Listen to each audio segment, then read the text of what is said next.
240p Club, now with more Moxie.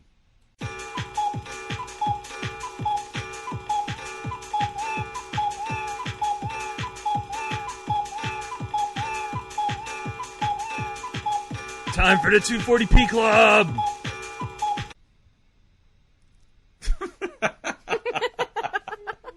What the hell was that theme music? I like it though.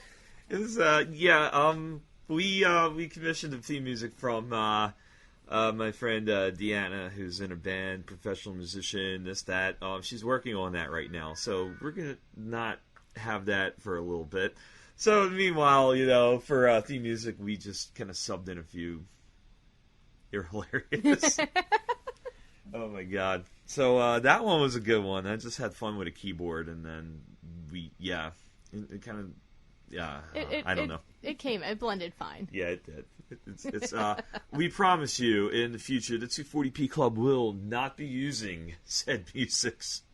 We will actually have a pro music to for our podcast. Yeah, it'll be nice. Yes, it will. So, anyway, to reintroduce ourselves with the 240p Club, of course. Today we have me. I'm always here. Yeah, you are always here. Yeah, what the hell? I'm a Talak Joe. I'm here. And then joining me is Nikki. Yo. Nikki is very talkative today, apparently. Yeah, I don't know why. I'm not usually this talkative. Yeah, I know. She has some caffeine? No. Okay. What did I eat today? I had a tasty cake, but that's probably about it. Yo, you didn't bring me any? No. You savage, you. You know, I really should, because I come here and I eat your food and I sit on your couch and take advantage of your living space and... I know. Violate my toilet sometimes. Yeah, unfortunately. Hey, you're not supposed to tell people that! Well, girls don't poop. Exactly, we don't poop. No, we don't use bathwater either, apparently. No, they just sell it. Yeah, we just sell it. Oh my god. Now come into the 240p Club shop. Nikki, no. No, oh god, no, please don't. It's not happening. It's just not happening today.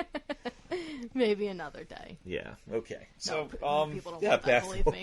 This is the this is the most hilarious thing. And the internet is full of bullshit right now.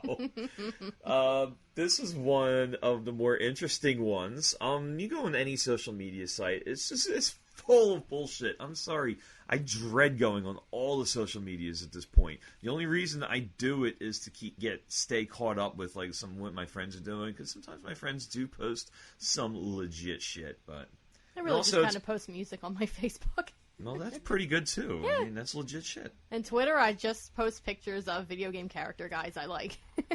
Yeah, and the 240p Club Twitter has just been, hey, we've relaunched, hey, this is going on in the news, this, that, blah, blah, blah. That's pretty much it. Yeah.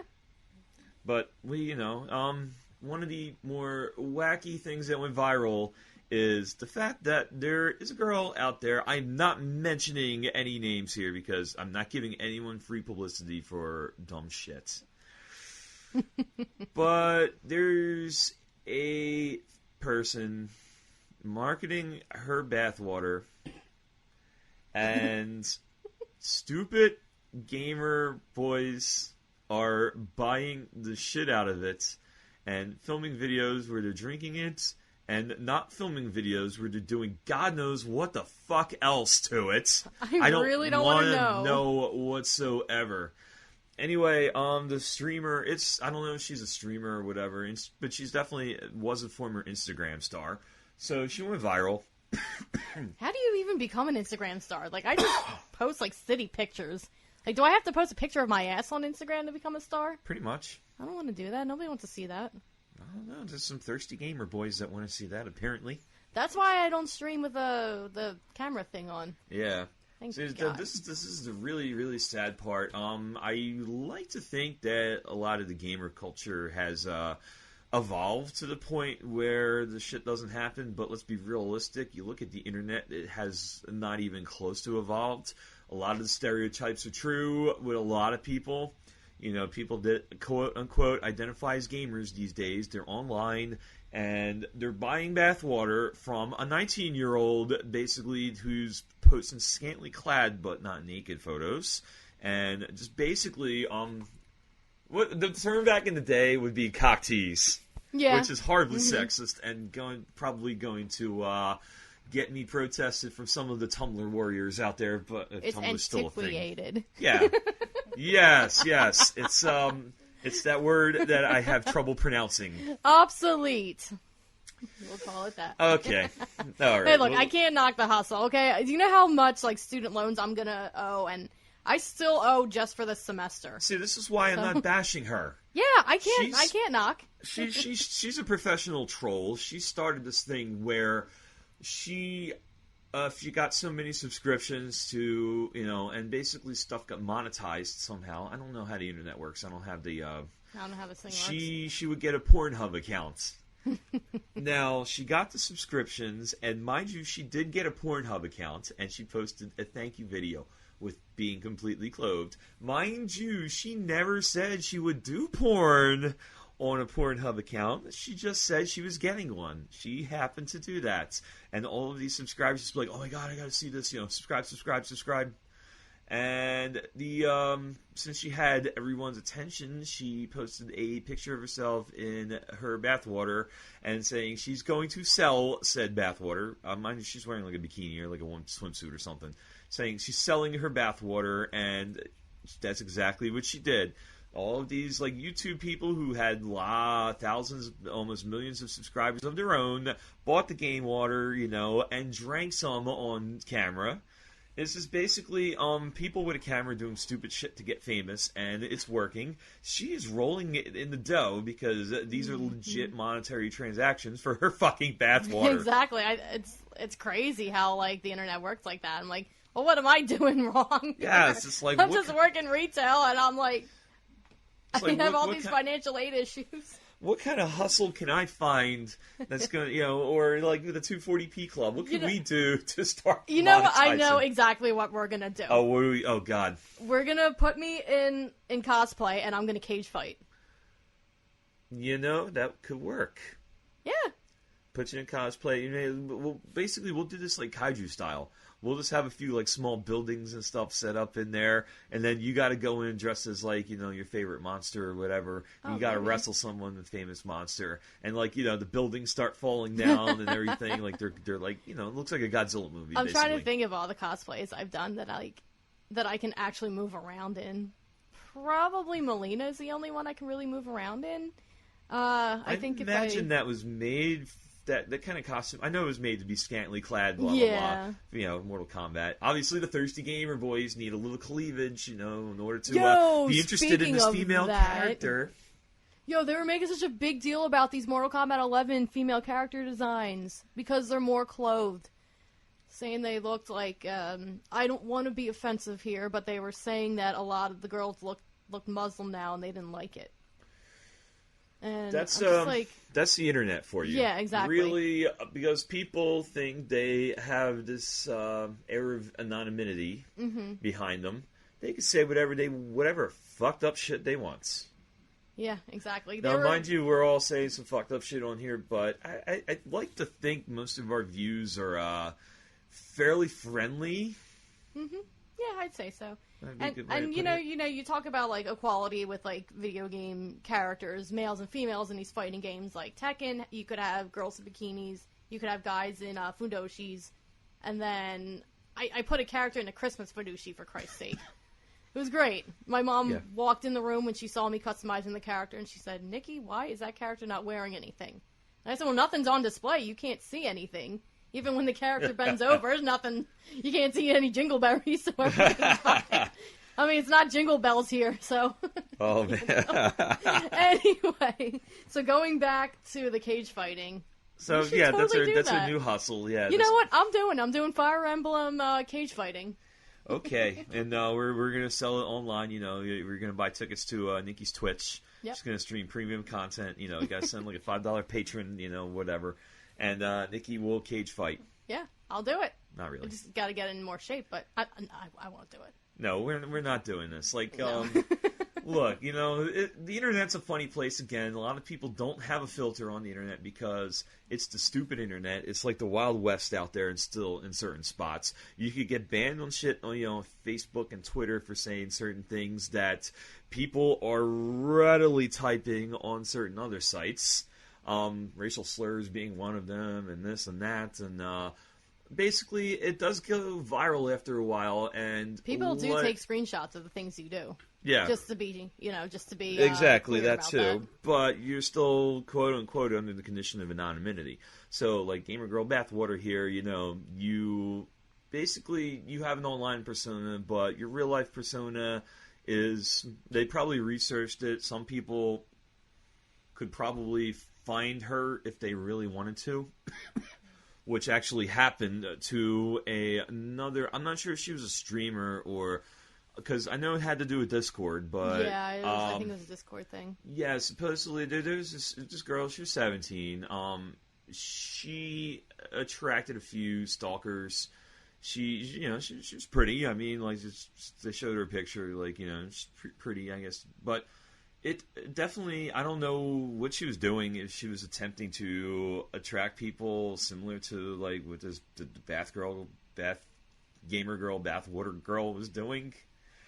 I don't know the whole story, but basically someone got her account, doxed her basically, and someone, like a stalker who was harassing her for a while, showed up and decapitated her and did some lewd sexual acts. Posted the pictures online, and then certain other people in I hate using this term because it's another like new age internet bullshit term. And the incel community.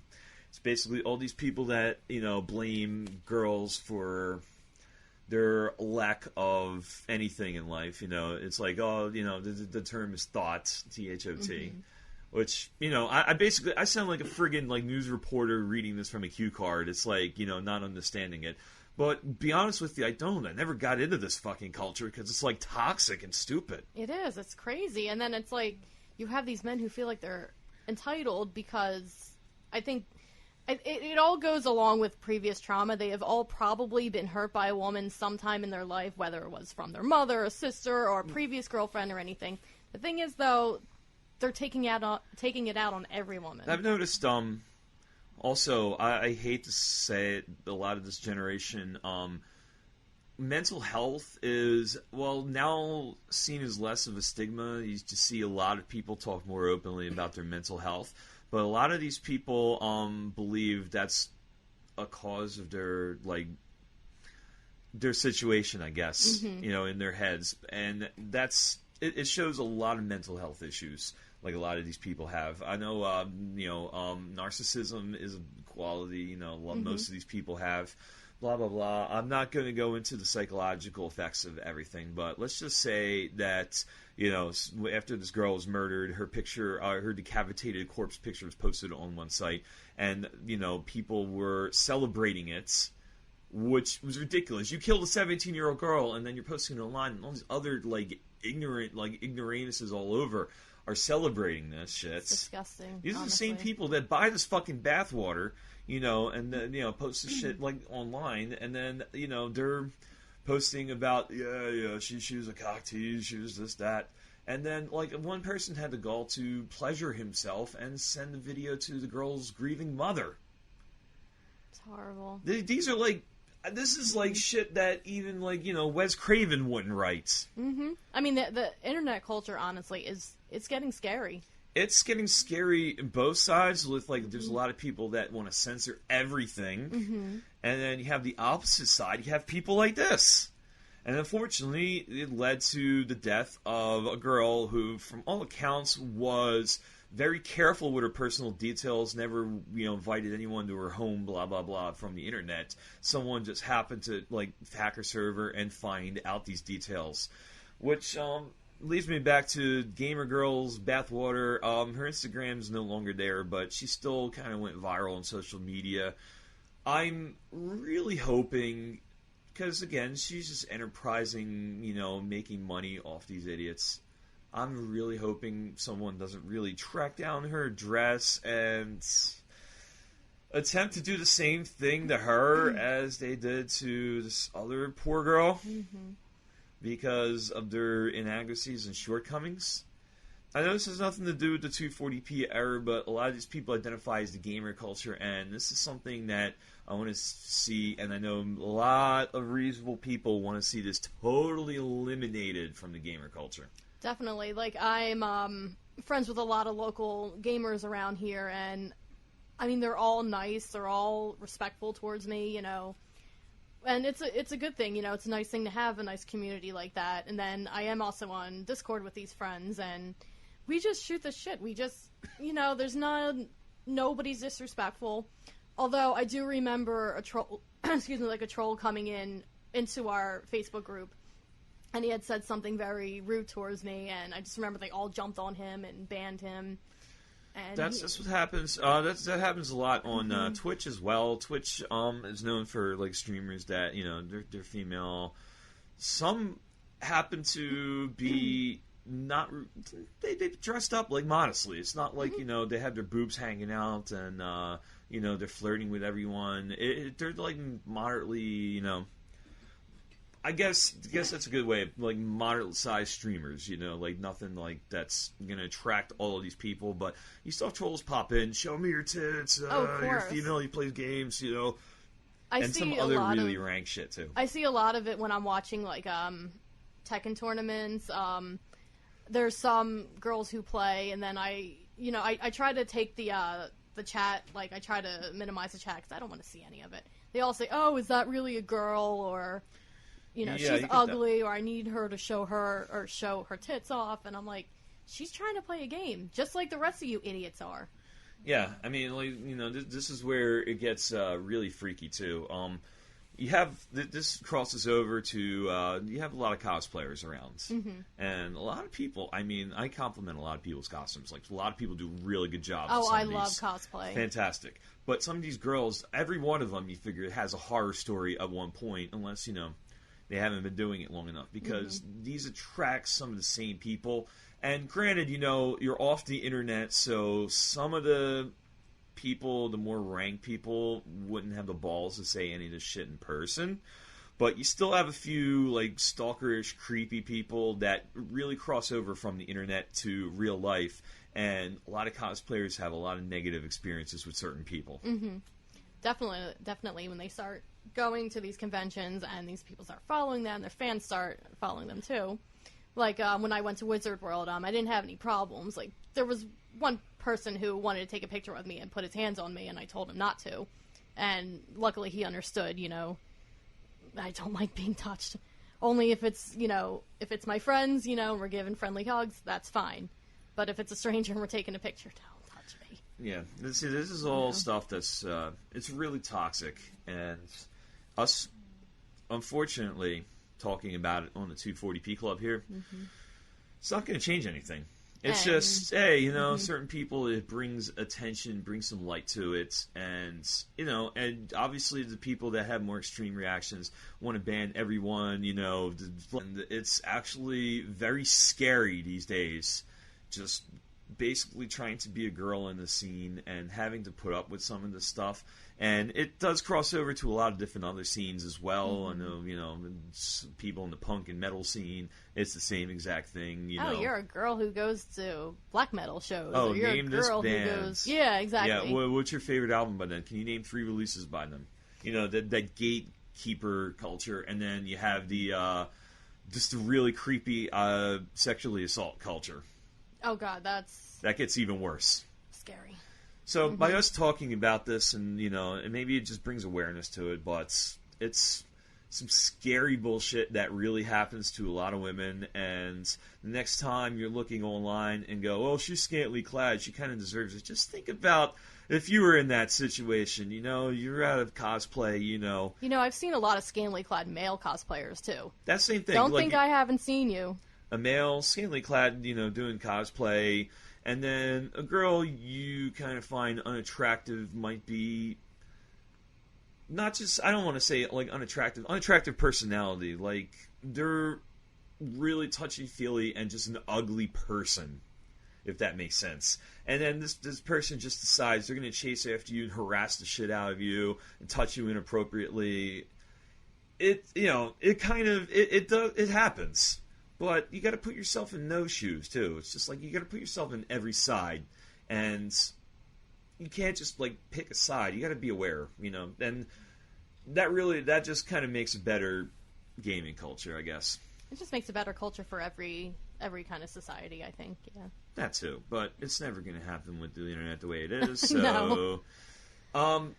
To anyone attempting to monetize your good looks to sell, bathwater, or monetize, basically figure out your hustle like this, please be careful, because there are a lot of guys out there and a lot of women that have these intentions where they want to do you physical harm as well as maybe ruin your reputation as well. There are a lot of toxic women out there too in these scenes. I know. It's equal. Toxic men, there's some toxic women. Yeah. It just seems to happen more the men to the women, though. Unfortunately. That's why it gets more notice. I mean, let's be realistic. That's exactly why it gets more notice. It's because 80% of the cases are a toxic male going, doing their toxic shit to a female. If it happens the other way around, it should get talked about more, but at the same time, it worked. It's more prevalent problem, females coming to conventions, or going online and then having these really toxic, horrible individuals, male, basically, again, the ultimate, bad is the girl getting decapitated. I know, in the fighting game scene that I'm part of, I do talk to a lot of women in there, and we have conversations and all that, and there are a lot of girls who go after other girls too. Like, I just kind of... Oh, yeah, no, that happens. It's very funny. Not funny, but it's like, there was one that was very funny, and I just kind of saw them going at it, and then it started to get, like, really scary. Like, it started to get a little stalkerish, and it's like, okay, you two need to... It was getting petty, it was getting funny, and then it's like, okay, well, now you're going a little too far, and this needs to stop. It kind of went next level. Yeah, it went next level. I'm like, okay, there's poking fun at saying, I'm better than you at this game, and blah, blah, blah. And then maybe get into a fist fight over it, which is... Like, I did not see fist fights. You're playing a video game. I've seen, that was a recent article, too, I read, fighting game tournaments feature a lot of actual fighting. That is true. People get so pissed off that they lose, they go after the other player. Yep. I've heard of incidents like that, but I've never actually seen one. The only one where I've seen, anything that kind of scared me was when someone threw his, they had, these $300 arcade sticks, and someone got so mad that he lost in Street Fighter that he just slammed the thing down, his arcade stick, and broke it. And I'm like, dude. Why would you do that? Unless you have, unlimited money, These people don't have unlimited money, unfortunately. It really comes down to, it eliminates the sexual aspect of it. It's basically, at this point, it's male versus male fighting it out, or female versus female fighting it out. It's nothing to do with stalkerish. It's just people don't know how to handle defeat. People don't know how to handle losing, especially when these tournaments, there's money on the line, and people were already spending that money in their head. I've seen a conversation between two people at a fighting game tournament, and someone said that he had a knife with him and that he was going to knife the first person who, they call it pop off, where when you defeat someone, you start cheering, jump off your seat and start cheering. He's like, well, I'm going to shank knife the guy who does it the first second that I see it. It's like, no, we don't do that at these tournaments. To be fair, this happens in pro sports as well, how many fights you see. Obviously hockey's the big one, but... Well, at least let you fight. No, yeah, but the sport, quote-unquote, I see this most at, is NASCAR. You see, someone get bumped off, and then, they're both in the pit area to get out of the car, and they're going at each other. The pit crews are trying to separate them, but, people are coming to blows. This happens more often than you think, too. So it's you have your adrenaline going, it's a competition, you lose, some people can't handle defeat well. Also, some people, feel like they've been slighted, they've been cheated, someone cheated.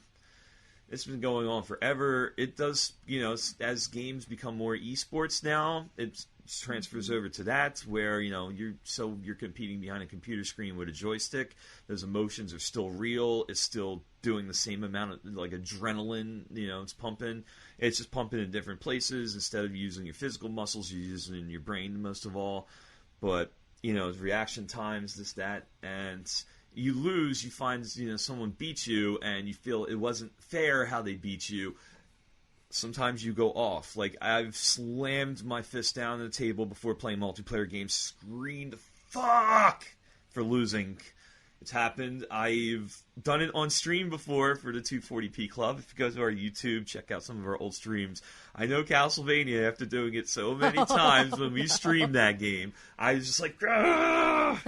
And finally just gave up. It's like, I promised you an ending, so I had a save file. And I think the last game I screamed over was Warriors Orochi 4 because I was trying to go for a trophy, and one of the character AIs killed the character that I was supposed to kill, and I'm screaming at her like, no! Why are you in this game? Delete! Delete! Delete! Why are you here? Yeah, it's, I think the gaming culture can benefit greatly. Number one, there's a few things. Number one, the stereotype right now is gamers, like, they sit there while they're playing video games. And they don't wear deodorant, apparently. Yeah, that's a different topic. Yeah. That's just toxic in smell-wise. No, but that's just another stereotype. stereotype. Yeah, no, the stereotype is all these people, like, while you're playing video games, you don't have time to pause the game and go cook or whatever, so you throw, like, a Hot Pocket in the friggin' microwave. You're sitting there, basically you just came home from 7-Eleven, you're drinking some Mountain Dew, like a double gulp, giant-sized Mountain Dew that has loads of sugar, loads of caffeine. You're not getting this sugar out physically. You are playing video games, so obviously, it's still burning a few calories because you're using your brain, but it's not really using your muscles. So the anger builds up, emotions build up, and you have to expel it somehow. And within the esports arena, some of these people, drink some caffeine, do this, do that, don't really know how to get this anger, this, of losing outs, or even, reversed victory. You win the tournament, you're up there, you're cheering, your emotions are running high, instead of, like, you get up, go, yeah, and then, look over in a good game, you go, yeah, that's right, you point at your opponent, start talking shit to them, and it's like, this is not, that's not healthy. No, oh no, definitely not. You earn your right to pop up out of a chair and go, yeah, and then just, celebrate like that. But be a humble winner, just a good game. Yeah. Especially if it was a close one, if you didn't, like, beat the shit out of someone in the game. Mm-hmm. It was a hard-fought victory. You're going nuts. So and definitely always handshake your opponent also. Don't just walk away from them like... Yeah, it's that focus your energies, especially change, like, try to, again, they've been preaching this since the beginning of time, taking breaks while you're playing video games. They've been preaching this and since the beginning. It's like, Nintendo, pause it for, playing for 15 minutes or more, pause it, this, that. People didn't follow it, of course, but when you're involved in a very long, like, multiplayer session, after you're done, take a break. I know you want to jump into the next game, whatever. Just take a break. Just tell your clan, or your teammates or whatever. It's like, look, I'm taking, like, an hour break. I gotta go eat something. I gotta get some of this excess energy out. So you get up, you get that excess energy out anyway, like walking around, doing physical activity, something. You get that energy out, you eat something healthy, eat like a vegetable, something with vitamins in it, and then, you cut back on the caffeine, you drink something that's going to give you, like, natural energy, And, like, go outside, also get some fresh air, and then also, look into something where you're not constantly staring into a screen. Yeah, to be fair, though, some people live in... Basically, I'd like to say weather-locked areas. Oh, yeah, that's true. So, yeah. In the middle of winter time, and it's freezing cold outside, you don't want to open the door to get fresh air. That's you fine. really don't, yeah. Just try to walk around indoors, somewhere warm. Just try to get that excess energy out. Get it out. Expend the energy so, you're not bottling it up and getting hyper. Like, even some breathing exercises would be nice, too. Yeah. But, yeah. Like, a lot of the gaming culture, the internet culture, started, the good term for it would be looking at themselves from outside their body for a little while. Just not like, it's not like, chi or meditation where, you're actually, like, people believe you're leaving your body for a little while and then coming back. Just, like, take a minute, even if you're doing the internet, Discord, and someone's being obnoxious, just practice, like, breathing exercises, Or you find yourself getting obnoxious. Like, you feel in your head people think you're obnoxious. It might or may not be the case. That goes more deeper into mental health, which I'm definitely not qualified to talk about on here. But, me neither. Just try different, like, breathing exercises for a few minutes. Try meditation. Try something to distance yourself from the stimuli that's making you that hyper. At a convention, you're the dude, looking at some of these cosplayers, just happen to like, that chick's got her ass hanging out. That's, and then you start to get these Stalkers vibes. I know this is not going to affect a lot of people because, but if it affects one person, a would-be stalker, hey, we've succeeded. Take a deep breath. Just hold it in for 5 seconds. Slowly exhale it. Do it again if you have to. Just it brings your heart rate down, brings your adrenaline down a bit. And then look at yourself, briefly, 5 seconds briefly from outside your body. And go, oh, if I was that girl, what would I be thinking of me? If that makes sense. So there's solutions for everything. There's solutions for basically breathing exercises for getting your, adrenaline down and essentially not contributing toxicity to an already toxic culture. Yeah, please don't do that. Yes. Anyway, that's what I do. I mean, it might not work for everyone, but, look up meditation, look up certain things to try to get yourself distance away from some of the more toxic behaviors. Like if you drink a lot of Mountain Dew and you start, gaming or drink a lot of coffee or whatever, and you have all that caffeine in there and you're already like an on-edge hyper person, you start losing, you're going to start screaming every obscenity in the book, and it's not healthy. No, it hurts. It hurts you and it hurts everyone around you as well. Yeah, so, to conclude, don't be an ass, and if you're intending to sell your bathwater or some other hustle that involves leading undesirable men on, please be careful, because some of these men are more psycho than you could even imagine. Then the same is true for some women, if you're a man, and you're trying to do the same thing. There's some women out there that are super psycho, and you really, really need to be careful and be aware of all times of what's going on, if you can. You don't want to wind up like that poor 17-year-old. No, that was disgusting.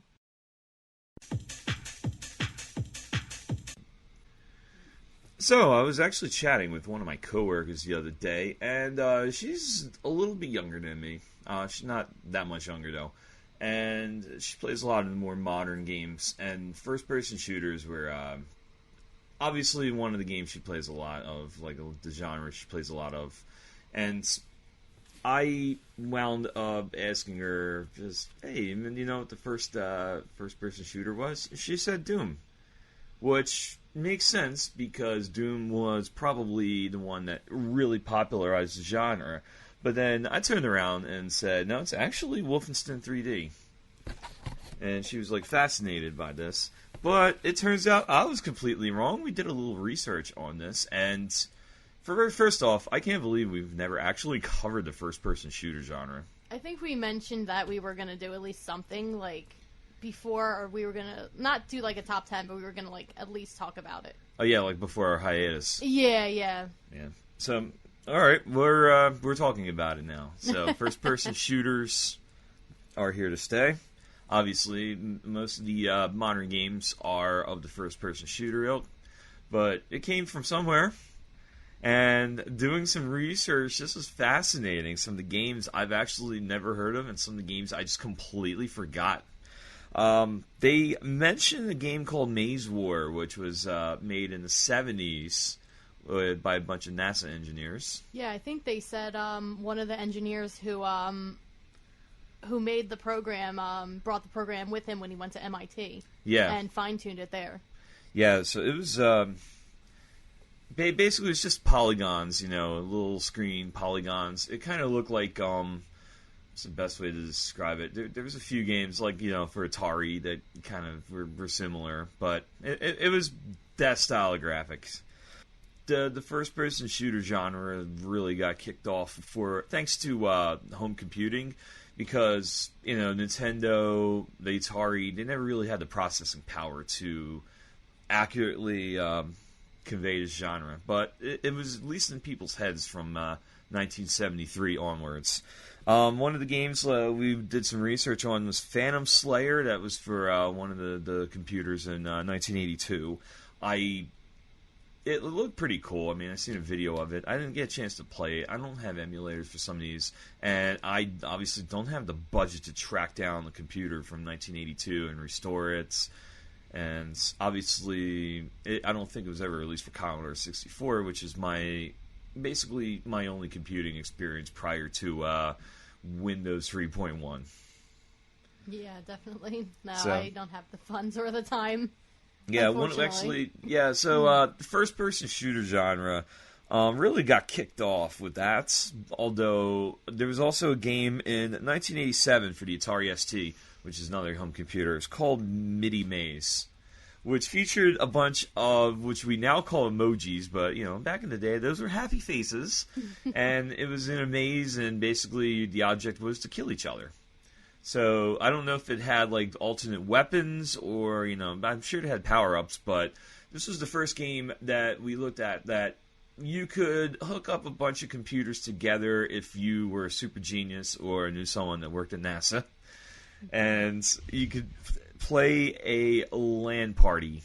So that was interesting. So that came out in 1987. There's a game called The Colony. It was from Macintosh that came out in '88.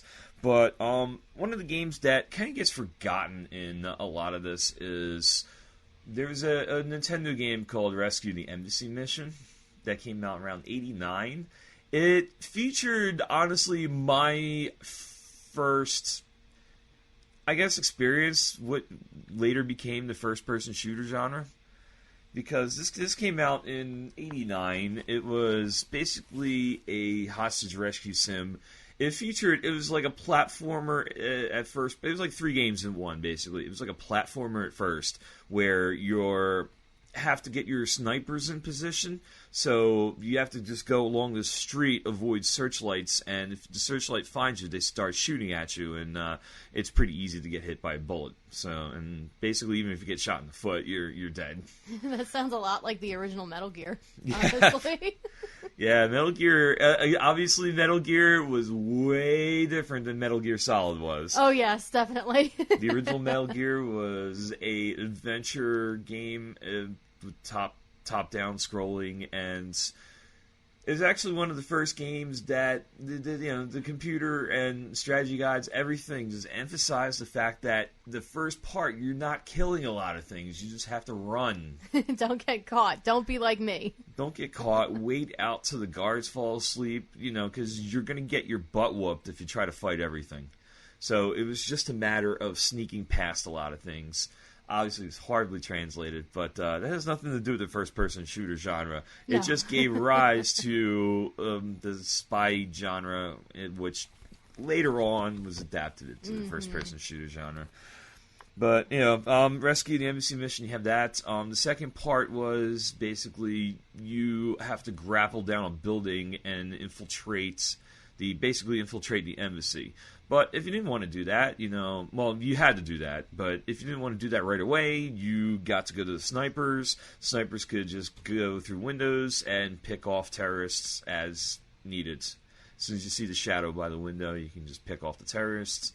It was a cool touch. But the first-person shooter part was the very end when the assault team, after you rappelled down to the window, they break through the window. It turns into like a miniature first-person shooter, which is really cool. The game is designed by Kemco, which also has something to do with one of the Golgo 13 games, which also featured a first-person shooter-like parts. Basically, it was a platformer. Once you go into a building, it turned into a first-person shooter. This is also came out around the same time that the original Phantasy Star came out, which was an RPG, which dungeons were done first-person style, but it wasn't a first-person shooter. It's interesting to see all the elements that actually went into like the first-person shooter genre. None of which I'm good at. Yeah, I know. Oh god, do I suck at these first-person shooters? I was okay back in my teenage years, back when Quake 2 was out, and I used to have an IP list, IP servers, just type in numbers until one of them connected, and then you just jump in whatever deathmatch is going on. I was pretty good at that, but I never really pursued it because, obviously, to pursue a lot of these games, you had to... we'll talk about that later, but you had to keep updated with the technology, let's put it that way. But speaking of technology, a lot of these first-person shooters, because, again, the console systems, we just talked about Golgo 13, we talked about Rescue the Embassy Mission. The NES, and even the SNES and Genesis, really didn't have the hardware to accurately portray these games. Not as much. I definitely remember Lethal Enforcers on the... But that wasn't necessarily like a first-person shooter. No, we can't... We should probably point out the first-person shooter genre... There's some offshoots of it. There was, a lot went into it. Again, like we just mentioned, like all these games were not necessarily first-person shooters, but maze shooters was like one term. Also, it borrowed a lot from, if you go in the arcade, they had the Operation Wolf and games like that with the gun setup, and it just auto-scrolled, and you were just basically shooting with a gun. Like, it was like the control. It wasn't a controller; it was a gun, basically. So, yeah, like those games. Yeah. Obviously, you just mentioned Lethal Enforcers. That was one of the more popular ones. Obviously, like later on, Time Crisis, House of the Dead. All these games came out. Lethal Enforcers was the most popular one at the time. But, Time Crisis, when that came out, that added, like, the pedal where you had to basically duck behind things and then use the pedal to, leave your cover and start shooting. Mm-hmm. And then... Yeah, that's a different genre. They call that light gun shooters. Honestly, the first-person shooter genre owes a bit to them, but, if we're gonna get technical like that, Duck Hunt would be considered a first-person shooter. Exactly. And so it's really not. Yeah, so we're not gonna go into any subgenres of that. No, we'll stick with our first-person shooters. Yes, that was not really that. But one game that I think got the most surprise from me, because I had no idea this existed. It was a game called Corporation, which in the United States became Cybercop. That was released for the Genesis/Mega Drive around 1990. It was basically the first attempt at like a polygon first-person shooter. It had multiple floors, different lighting effects. If you played it now, it's extremely primitive because the controls were it was very jerky animation, and the controls weren't quite right. Like, it was automatically aimed, but honestly, through a few playthroughs of this, I wasn't really able to figure out a whole lot. So, I mean, we could count that as a first-person shooter, but it's very primitive. But it did give us, the floors. It wasn't just like a maze. Although it was, it was designed as a building and not a maze. It pioneered a lot. And, actually, around the same time, there's a small company called id Software, which they made a game called Commander Keen, which was a cutesy side-scroller. But after that, they started designing first-person shooters and designed a game called Catacombs 3D. That was really where the genre got started. Like, the Catacombs came out in 91. It was id Software. It's basically, it was a wizard. It looked cutesy, but... It did look cutesy. I liked the colors that they had in there. But, yeah, it was definitely like a cutesy game. But they definitely built on that, and in 1992 perfected it where Wolfenstein 3D came out.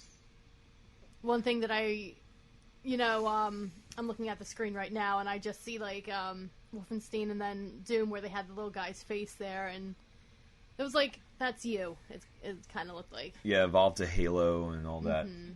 Yeah. It was cool, though, like, just seeing him, like, get hurt when you get shot, and then, like, seeing him look around the playing arena.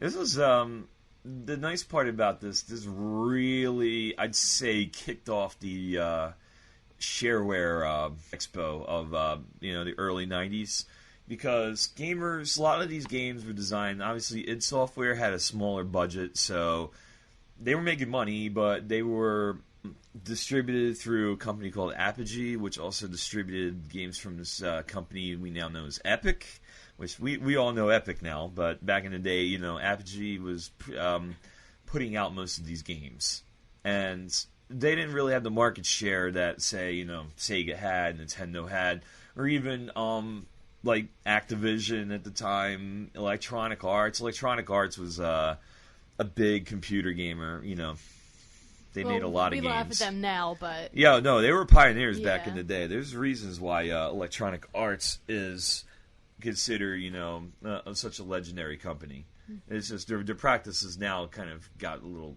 laughable, but anyway, Wolfenstein 3D came out. Wolfenstein 3D introduced the first-person shooter as we know it. Obviously, we know Doom. Mm-hmm. Everyone here in this room knows Doom. Everyone here has probably tried to get Doom running on whatever piece of electronic hardware you can think of. Actually, in modern times, they got it working on a refrigerator. I'm going to need you to explain that.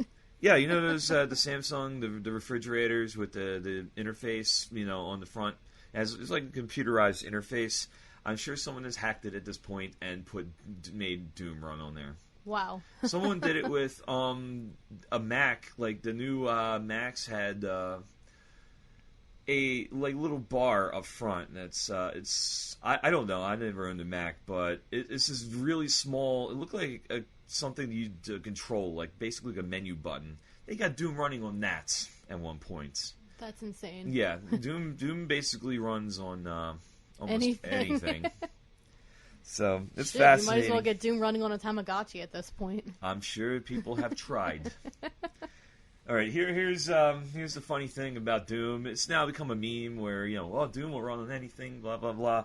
Doom introduced a deathmatch. If you had like someone's IP, they could host a game. You could get 4 players involved in this death match, or the old-fashioned LAN party where you get a whole bunch of PCs in a room, hook them up via network connections, and bam, you have a local area network. That's what LAN stood for, kids. And you played the hell out of first-person shooters for the most parts. The other popular real-time strategy games were around then. But LAN parties and LAN everything, that really was a way for nerds to figure out how to multiplayer first-person shooters. So, all right, debate time. There was a game also around 93. I haven't seen, from most of our research, this game was not mentioned either. Descent, it was called. It was a game, basically, you were in a spaceship going... It is multi-directional. It basically broke apart the 3D plane, and it was completely 360, whereas, your ship could go in any direction. Doors were everywhere. It was basically a shooter in space, I guess. It was a fun multiplayer game. They...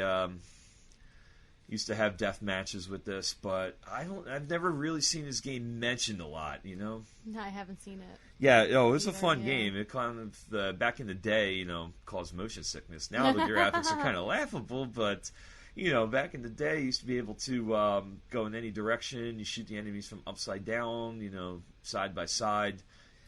It was definitely an interesting game, but a lot of people are not calling this a first-person shooter because technically you're inside a vehicle and doing all this, but it really was a first-person shooter because even if you were in a vehicle, it was still by the perspective of your eyes, this basically had all the makings of a first-person shooter, again, including the deathmatch aspects.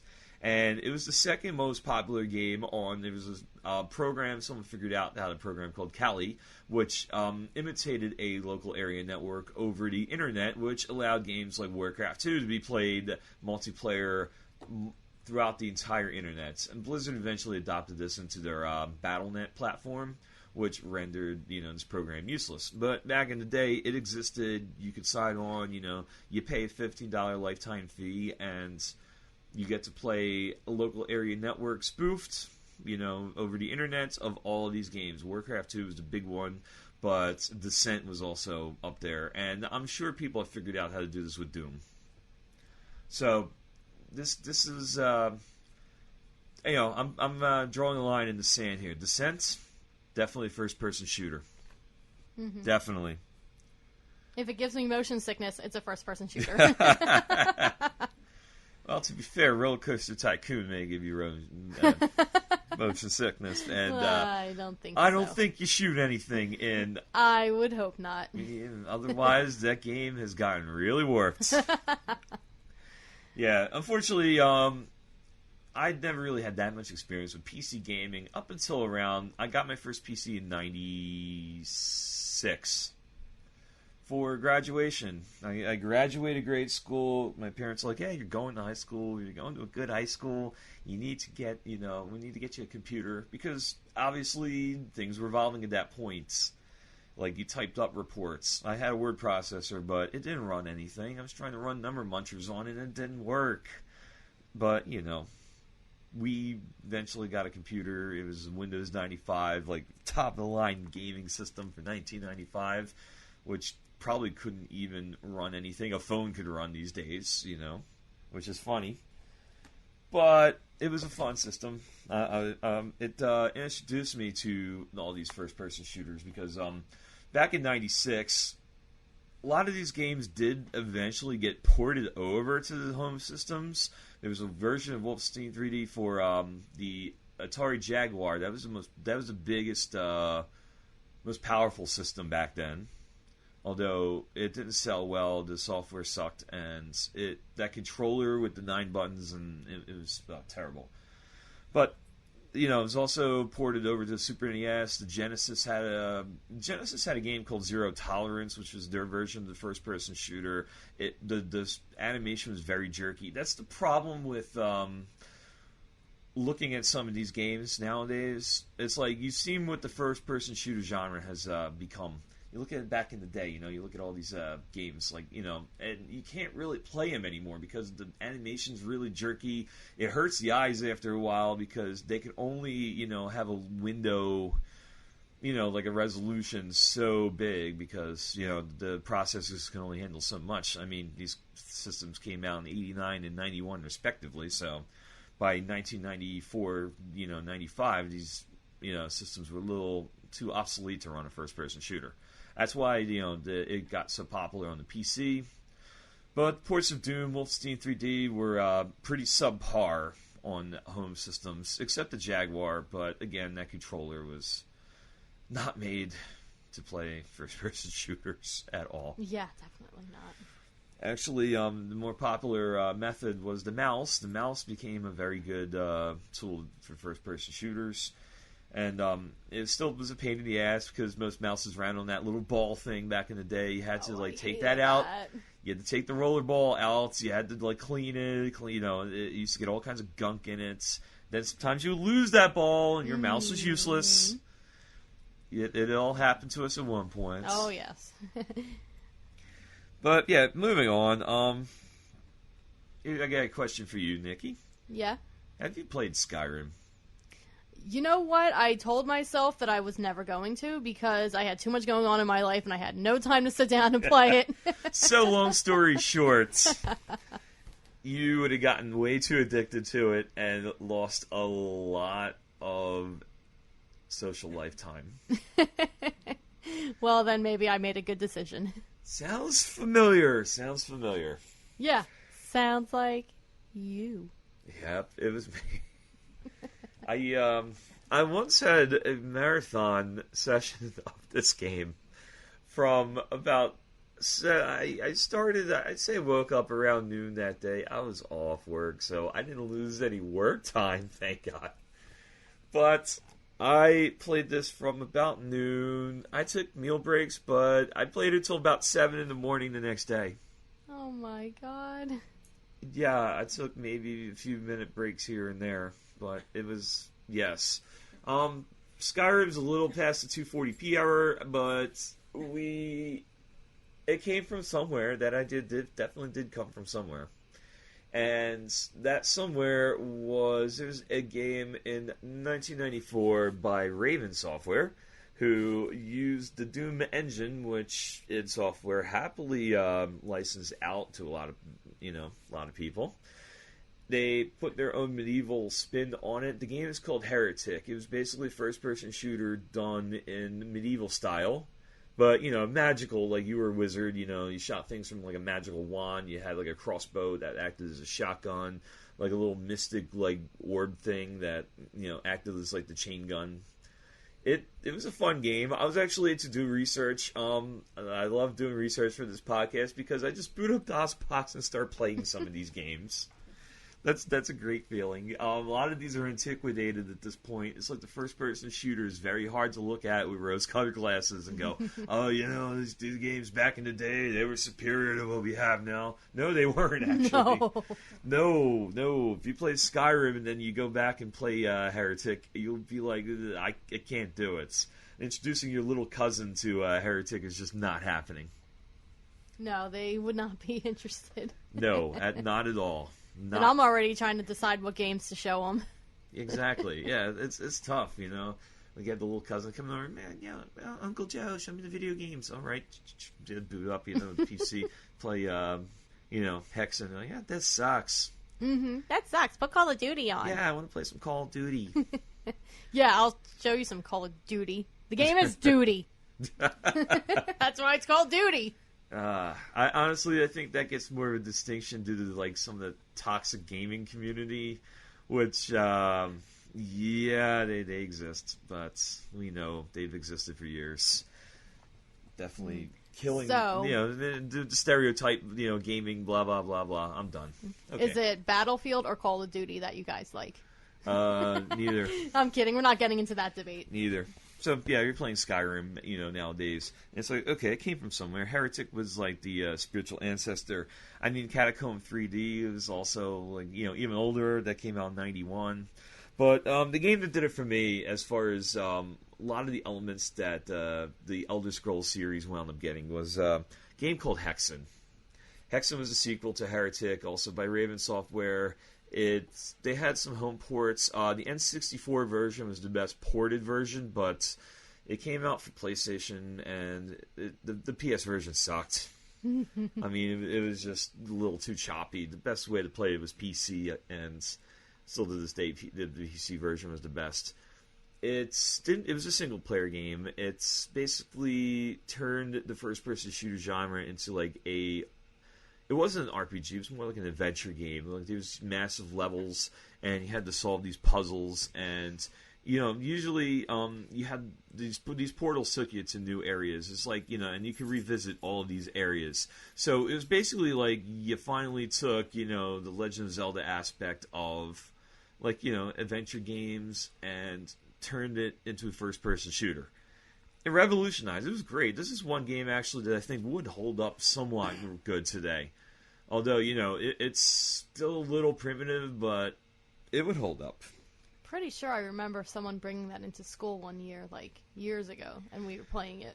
Yeah. Well, if anyone had, like, an N64, that was one of the games, like, that was... N64 was pretty good for first-person shooters. Obviously, everyone listening knows about GoldenEye. GoldenEye, yep. GoldenEye revolutionized the console shooter. I'm still taking challengers for the multiplayer. It's funny. This game came out in 1997. People today, some 20-something years later, are still playing it multiplayer.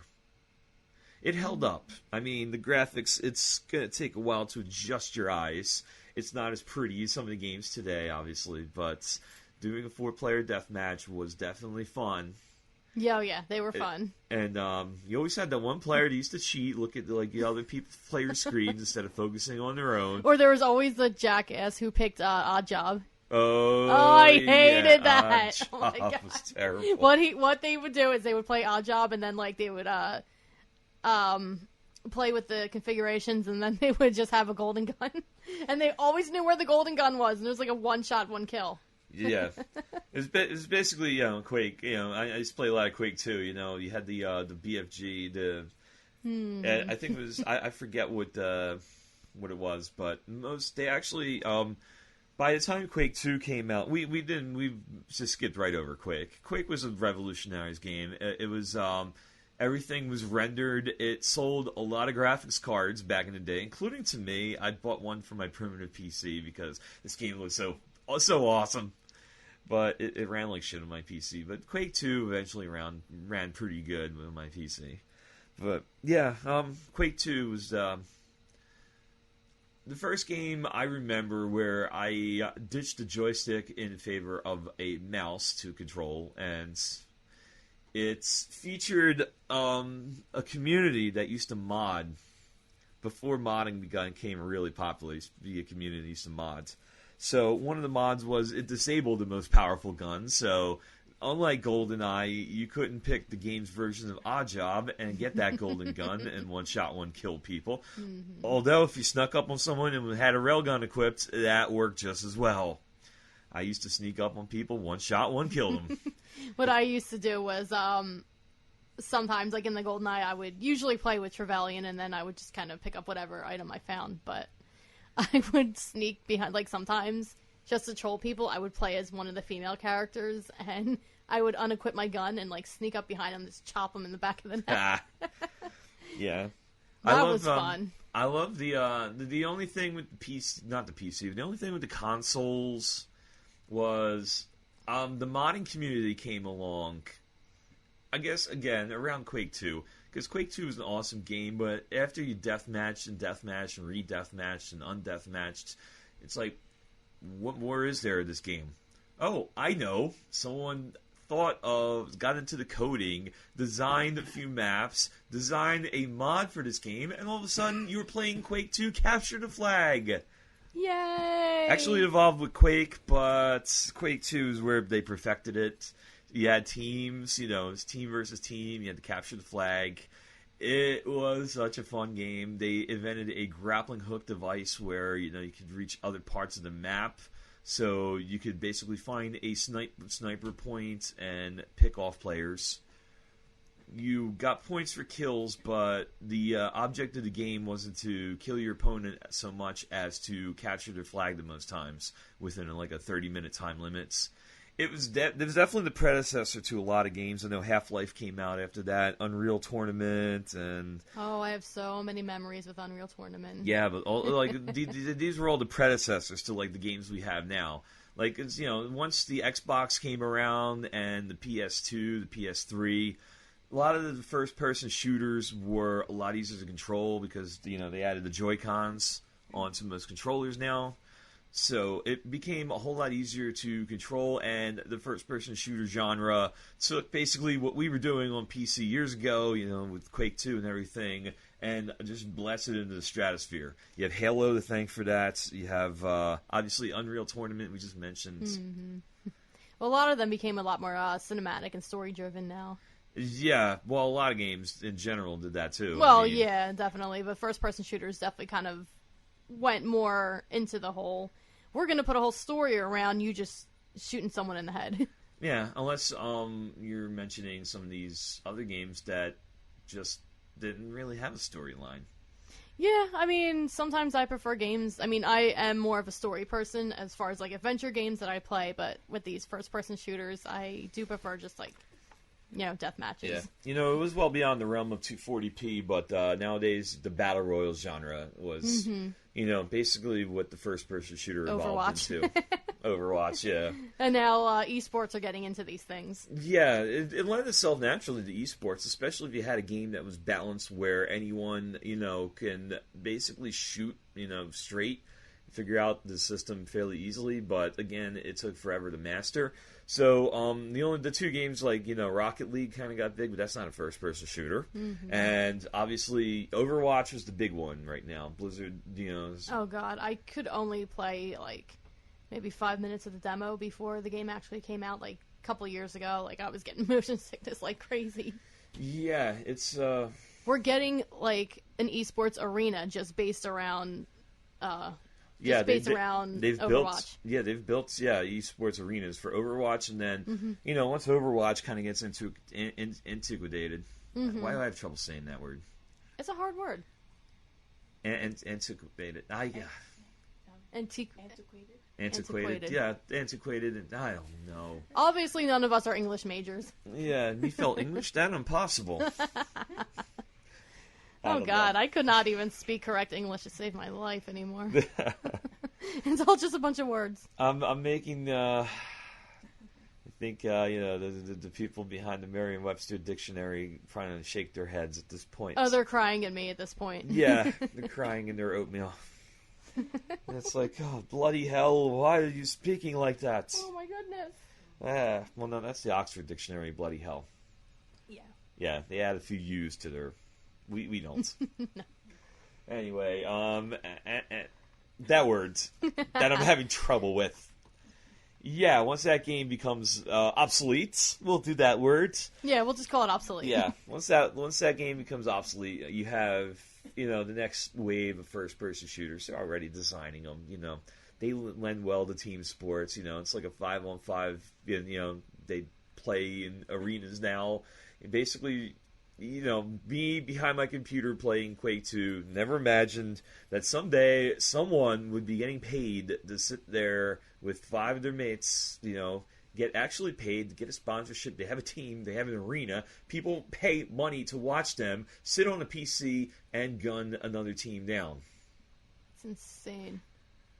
That's the first-person shooter genre, and that's video games. Yeah. I sound like a grumpy old man, but in reality, it's just because I never got into the first-person shooter genre. Yeah, I never got cursed out by a 12-year-old playing Call of Duty. Oh God, no, thank God. Yeah, that's not. Yeah, it kind of leads to the stereotype of like gamers being toxic, which turns out to be true for a lot of them, but we'll cover that one another time. Yeah, as far as first-person shooters go, yeah, it's not my favorite genre. I'm actually not very good at them, and obviously, like I said, it gives me motion sickness, so yeah, I try to keep away from them. But like, if I'm in a group setting, or we're like at a party, or someone puts like GoldenEye on, on. I'm running straight to that 64. It's on. It's on. Like I said, I'm still taking on all comers in multiplayer. So, come see my Trevelyan, I'll knock your ass out. I'm kidding. You'll kill me. I know. I don't know. I'm not very good at GoldenEye. Last time I played, I had no idea where I was going in the first level. I seem to recall you doing this in Mortal Kombat. I'm still getting used to Mortal Kombat. Shut up, you're dead. Yeah. You shark.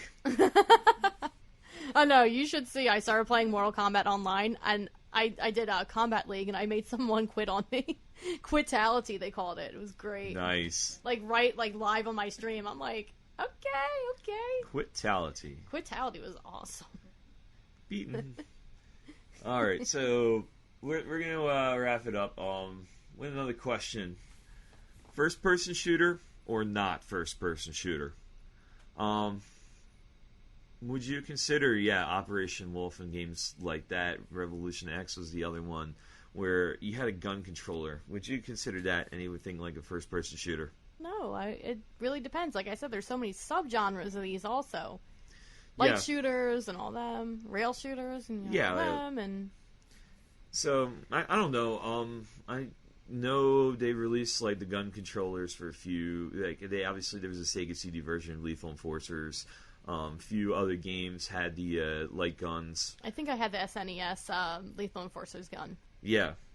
Definitely Which I'm surprised they put out because... Yeah, it was a family-friendly console. That up until around Mortal Kombat 2. That was the first game that featured blood because they had a rating system at that point. But, yeah, I wouldn't really consider that...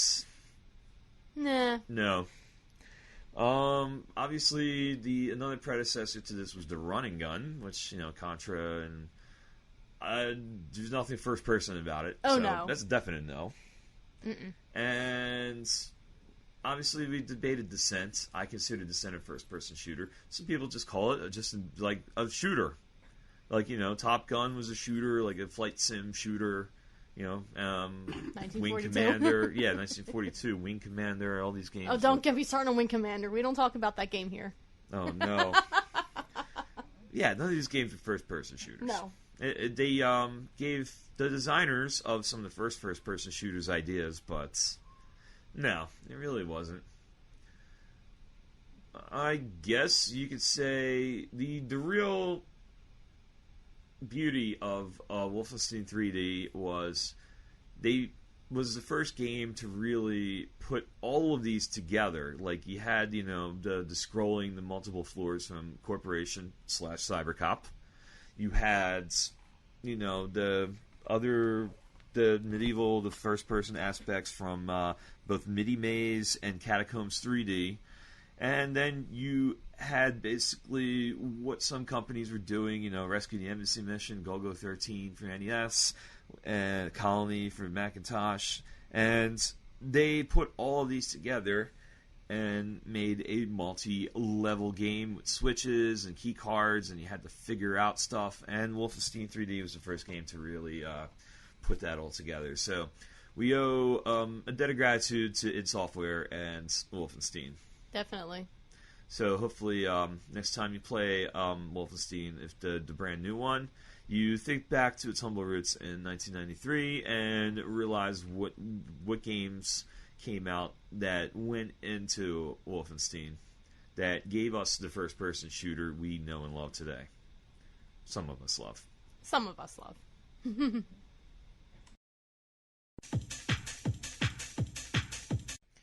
Copyright 2019, the 240p Club. All rights reserved. The 240p Club does not own any trademarks mentioned in the podcast.